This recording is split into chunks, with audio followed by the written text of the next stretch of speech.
पहले तो उसने 300 करोड़ सर्जरियां करवा रही हैं बीबी, पर नानी लगती है पहले थोड़ी सी और सर्जरियां करवा ले फिर आ जाए। ये बर्गर बच्चे आएंगे, ठहर नहीं सकेंगे। 3 माह से बर्गर बच्चे जो हैं वो लोहे की तरह डटे हुए हैं। पूरी पाकिस्तान के इमाम खान साहब के साथ निकलेगी और इंशाल्लाह इनको बचाएंगे, बल्कि इनको भगाएंगे।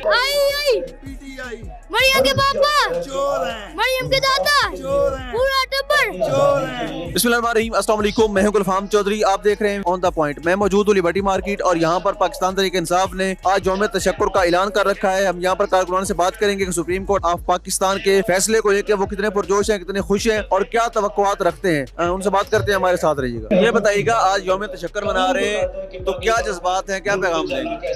जज्बात यही है कि शुक्र अल्हम्दुलिल्लाह। वो लोग जो कहते थे कि ये बर्गर फैमिली है, ये बर्गर बच्चे आएंगे, ठहर नहीं सकेंगे। 3 माह से बर्गर बच्चे जो हैं वो लोहे की तरह डटे हुए हैं और